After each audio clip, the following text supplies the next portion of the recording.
The nurse looked at me like I had lost my mind when I said it out loud. "You want to donate your kidney to a man with no name?" she breathed, as if the words themselves could break. I said yes before I could be clever, because there was something about the way he clawed at oxygen that mirrored the way I had been clawing at air my whole life. I knew the hollow of being unseen, the routine of swallowing pain until it tasted like rust. Giving away part of my body felt like returning a debt I had never asked to owe. If saving him was the last thing I did that meant anything, then at least something of me would have mattered. If this is your first time here, subscribe. It helps the channel keep these stories alive. I watched the fluorescent lights in the emergency corridor ripple above us, their hum like a tired machine trying to soothe every small panic into order. The antiseptic scent was sharp, a chemical sea that mixed with the metallic tang of blood and the bitter coffee someone left on a counter. The gurney rolled in, paramedics moving with a practiced urgency, their gloves squeaking, the rubber of a mask creased at the edges. He had no ID, no phone, his clothes soaked and clinging to a frame that seemed too slight for the violence that had found him. I had built a life around disappearing into walls, a talent honed from years under Victoria's roof, where silence meant survival and bruises spelled conversation. Yet looking at that stranger, I felt the old cords of anonymity snap, replaced by a thread pulling me forward until my hand found the metal rail as if to anchor myself to this decision. The doctor asked the protocols, the nurse recited risks, but my mouth had a single answer. "I am O negative. Test me," I said. How could I know then that telling the truth to a stranger would shatter the walls I had learned to carry like armor? Before we continue, let me tell you something real quick. If you enjoy boys' love stories filled with emotion, mystery, and plot twists, make sure to subscribe because it helps me keep these stories alive and bring you more full episodes. Go ahead and like the video and comment down below what you think is going to happen. I love reading your theories. All right, now take a deep breath because what comes next changed everything. My name is Alex Rivera, and once I had believed my life would be nothing more than an economy of fear. I grew up in a house where doors closed with loud apologies, and the word love sounded like a charge. Victoria's jaw tightened whenever I hesitated to laugh the right way, and his hands taught me what silence could do to a body. There were nights when I would press my ear to the plaster and listen to the wind pass over the city like a rumor, counting heartbeats until sleep drowned me. The apartment smelled always of lemon cleaner and old cigarettes, and my closet had a space the exact size of my fear. I learned to make myself small, to fold away parts that might provoke. I learned to nod, to smile, to keep the ledger balanced between his need to control and my need to breathe. Once, after a fight that left the kitchen tile glass bright with reflection and my cheek a map of purple, I sat on the hallway floor and promised myself I would never be that property. That promise was thin as paper then, but later, in a fluorescent-lit emergency room, it hardened into resolve.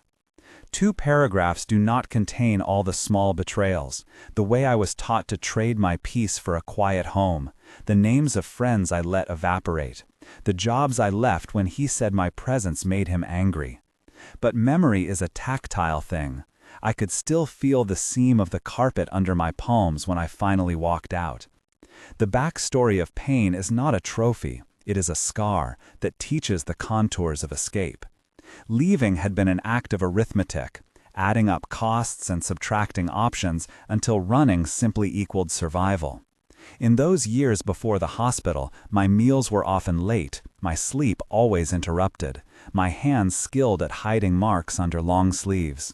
I had no family listed on forms, no person to call for discharge, but I had reached a point where an act of giving could be the first clean line drawn across a messy life.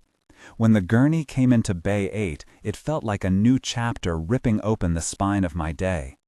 Paramedic Jonah pushed the stretcher, and his mouth worked with the radio. Code trauma to Bay 8, male approximately mid-20s, unresponsive, no ID. The doctor Elias Chen took one hard look and barked instructions, his voice a metronome, his fingers finding in seconds what took me months to name. The monitors beeped a staccato urgency. The smell of burned alcohol from a cauterizing device mixed oddly with the colder hospital air. The emergency team worked with choreographed violence, straps tightening, IVs threaded, and someone covered the stranger's face to keep his anonymity.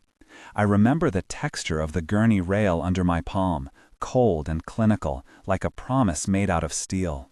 I signed consent forms in a blur.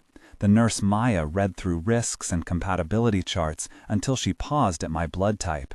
"Oh, negative," she said, eyes narrowed. "You understand this could be dangerous?"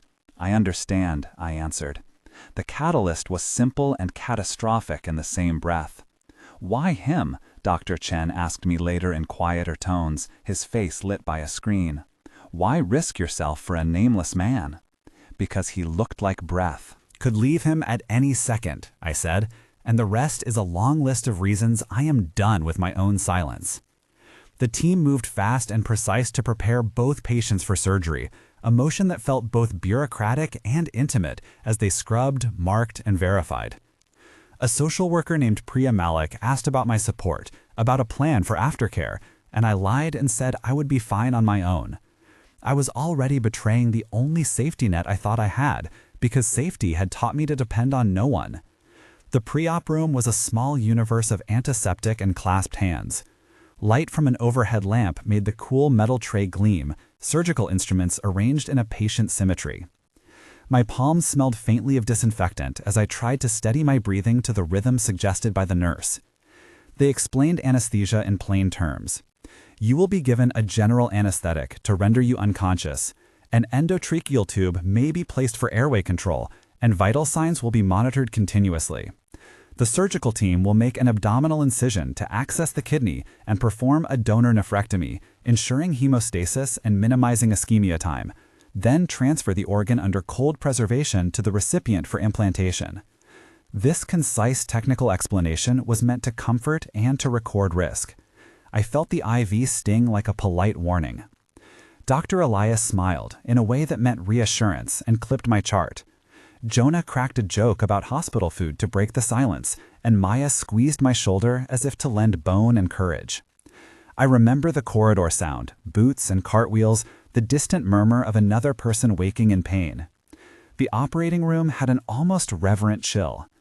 In the moments before anesthesia, I lied to myself that this would be a clean ending to a ledger line.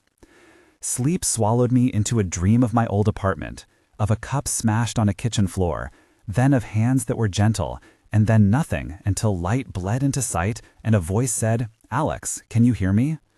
I woke to that voice and to the blurred outline of a face that, for the first time in years, looked at me without calculation. When I opened my eyes in recovery, the man I had saved was awake but fragile, his lashes wet on his cheeks. His name was Adrian, he said, in a voice that surprised me, Adrian Hale. My first responses were practical.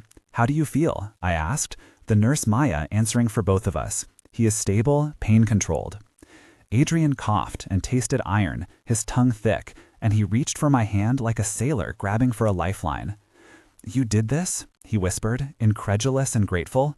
"I did," I replied, voice raw. There was a tremor in my chest I could not name, a shake that came from bone and old grief. We exchanged stories in small bursts between naps and medication. "I was found in an alley," Adrian tried to say. "No ID, no papers." "Are you alone?" I asked. He nodded, and a silence more honest than years of conversation hung between us. Soon, more names arrived into our orbit. Marcus Hale, Adrian's cousin, called and introduced himself through a series of curt messages that smelled of authority. Robert Hale, head of the Hale family and owner of Hale Industries, was mentioned in the same sentence as penthouse and security. Lawyer Natalia Cortez appeared on a phone screen with a politely firm voice and questions that preferred contracts to feelings. "We need to confirm identity before decisions are made," she told me. Priya, the social worker, brought forms and a list of local shelters and resources. Each new name was a small earthquake, the world of the man I had pulled from death beginning to show its jagged edges. Our dialogue stretched into the night as monitors beeped and as bandages smelled faintly of iodine and balm. "Why would you do this for me?" Adrian asked in a whisper. "I do not know," I admitted. Maybe I wanted to prove to myself that I could choose something that mattered. We formed a strange, urgent intimacy during his inpatient days. Nurses checked vitals in soft rhythms. The beeping of a monitor became a heartbeat we synced to. Dialogue became our lifeline. "Is your family coming?" Dr. Chen asked Adrian one morning while sunlight pooled on the linoleum. "There is family," Adrian said, "but they are complicated." "Complicated how?" I asked, and he hesitated as if cobwebs needed to be cleared away. "They are the kind of family that moves like chess pieces," Adrian said. "They protect and they control." Marcus called with curt instructions to keep Adrian off social media, to not speak to press. His voice was a boardroom inside a body. "You need rest," Marcus told me once when he visited, his suit sharp, his tone polished. "We will find whoever did this." "Who is we?" I asked, irritation folded over fatigue. Natalia the lawyer arrived and sat across from me with a dossier. "Mr. Rivera, your cooperation is appreciated. We will cover medical expenses and provide legal counsel if you choose to give a statement." "Are you paying me?" I asked, half a joke. "Consider it a matter of gratitude," she said. The exchanges multiplied, each line of dialogue spanning curiosity, protection, suspicion, and gratitude. In the hospital room, I learned other sounds: the rustle of bed sheets, the click of a phone screen when messages arrived, the faint taste of antiseptic on a wafer of hospital toast. Every sensory detail seemed amplified. The sunlight tasted metallic on the inside of my lids when I blinked awake. The cotton of the bedsheet felt like permission on my skin. The more Adrian healed, the more questions about who he was began to wedge under the hospital door. When the Hale name landed on my ears, it felt like a universe rearranged itself around me.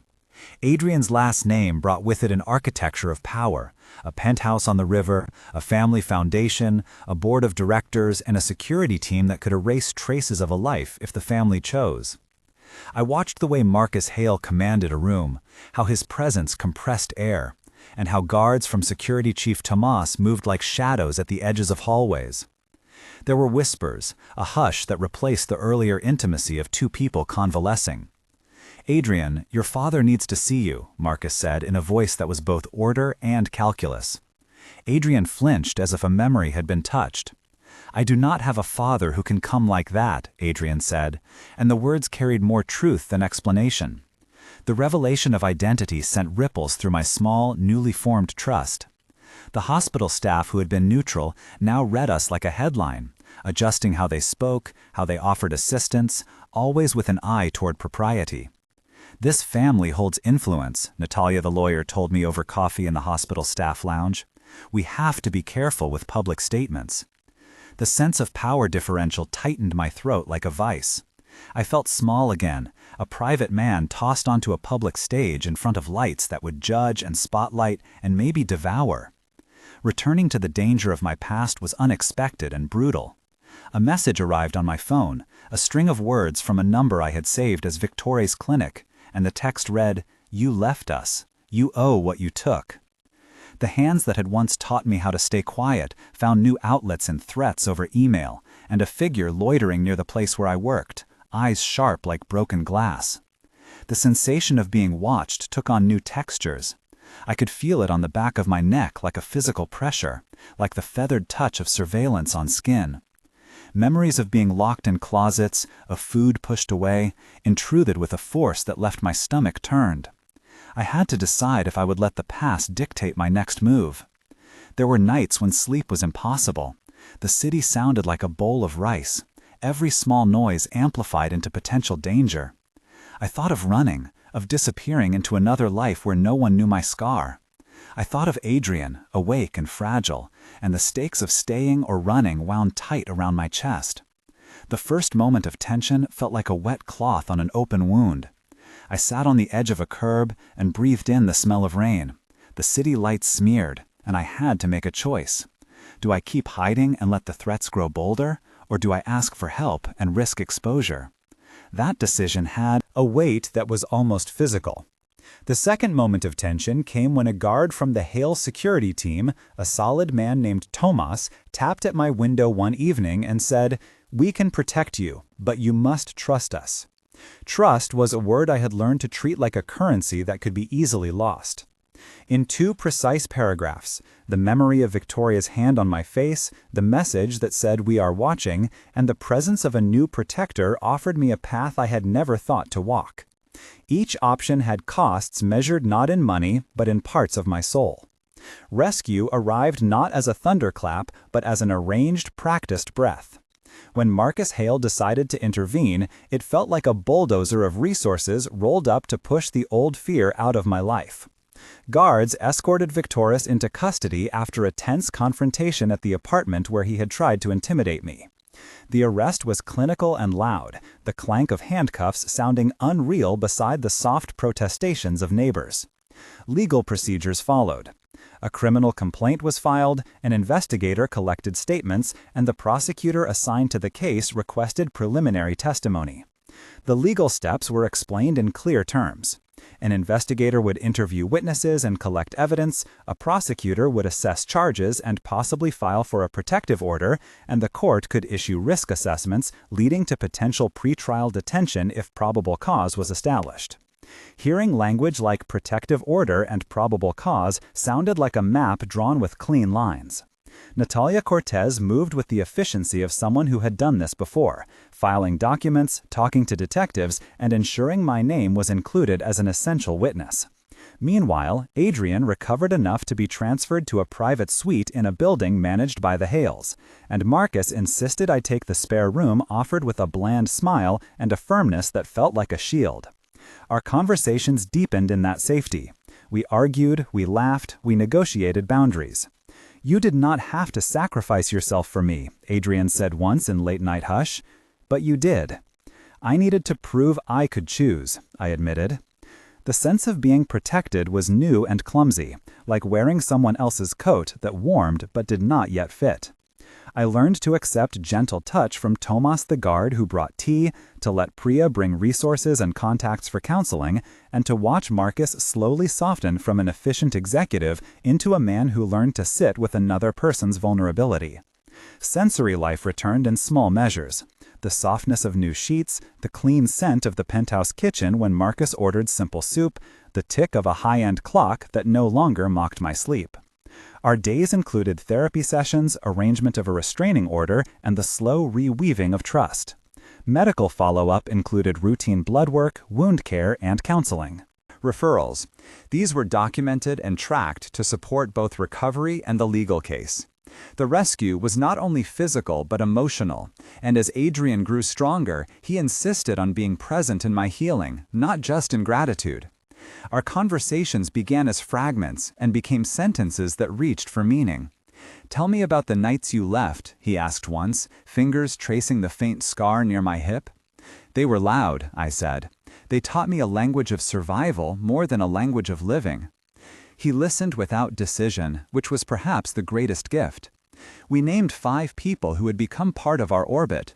Nurse Maya, who joked to take the edge off pain, Dr. Elias Chen, who instructed the medical staff, paramedic Jonah, who had first wheeled Adrian in, social worker Priya, who kept forms and hearts steady, and lawyer Natalia, who fought our case with quiet ferocity. Each had a role, a small scene where they touched our lives. In the courtroom, a detective named Hall presented evidence of Victoras's pattern of abuse. His testimony precise, the judge nodded, and the initial protective orders were granted. The legal explanation was clear and concise, part technical and part moral. The prosecution recommended charges that matched documented assaults and threats. Those explanations, 300 words compressed into clear facts, gave me the sense that a system had assembled to help, imperfect but present. The relationship with Adrian evolved from reciprocated gratitude to something like partnership. We argued about the future as if the future was a map we were still drawing, and occasionally we fell into quiet mornings where breakfast tasted like permission on the tongue. "Do you think this can be more than a debt?" Adrian asked one afternoon when sunlight fell on the rug. I want it to be," I replied. 1 month later, we had both shifted into different versions of ourselves. I slept more fully, though sometimes memory pulled at the edges of a dream, and Adrian walked without the limp that had haunted his first days. The penthouse felt less like a stage and more like a shelter, and for the first time in years, the air did not taste like iron. I volunteered at a support center through Priya's recommendation, speaking quietly to others who came with wounds and stories. Marcus arranged a security detail for me that was present but not oppressive, a compromise that let me step into a life I had not expected. My days were filled with small freedoms, like going to a bookstore without glancing over my shoulder, and with new rituals, like making coffee in a kitchen that smelled of citrus and cinnamon. Adrian and I had conversations about boundaries, family expectations, and whether the Hales would ever accept us beyond a kind of protective investment. We paid attention to the legal case. Natalia was careful and detailed, keeping me informed on each hearing. For the first time, I felt my scar as a badge that held both history and a future. The animating thing that soothed me was not victory, but the simple proof that someone would stay. The 1-month mark was not a resolution so much as a promise renewed in the smallest acts, a handshake of habit between two people learning to trust.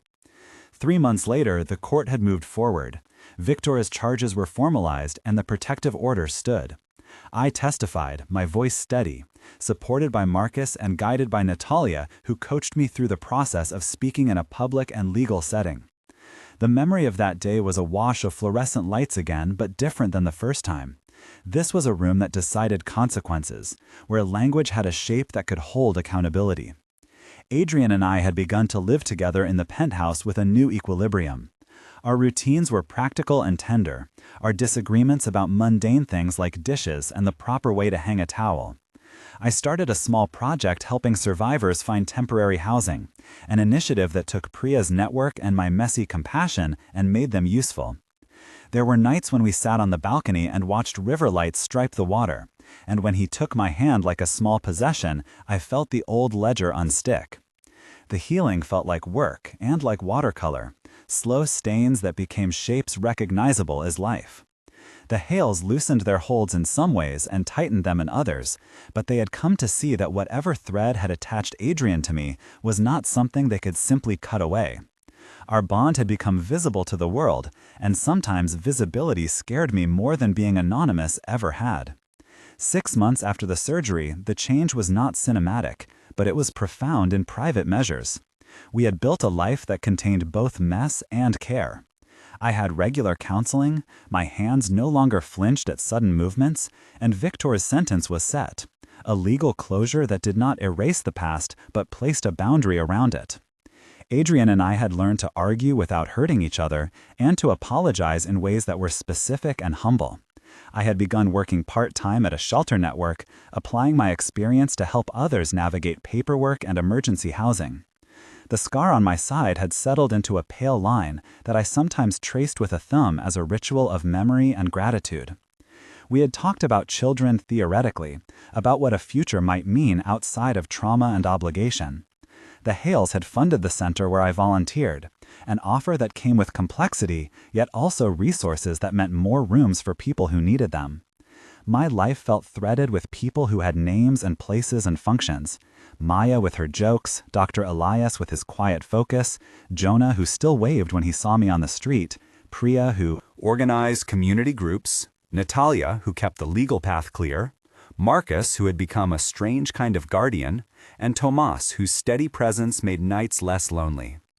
We still had bad days, times when memory sharpened and panic visited, but we had learned to reach for each other and for professionals who could guide the way. Our relationship settled into a rhythm, like a tide, regular and nourishing. Do I regret the choice to give a piece of myself to a stranger? Sometimes I feel the ache of what I gave, and sometimes I am astonished at the shape of what I received. The act that once looked like an ending unfolded into a life with more care than I had known I deserved. Adrian and I were not a neat story, but we were a shared one, stitched from moments of kindness, legal battles, and the daily practices of healing. If this story touched you, share a moment in the comments. 2 words will do: donated or received. Your comments can build a small kind of shelter for others. If you want to know more about the legal steps or medical follow-ups mentioned here, subscribe, and I will bring more episodes that explain the details in depth. For now, breathe. Your life matters, and sometimes the most reckless acts of compassion become the architecture of a new home.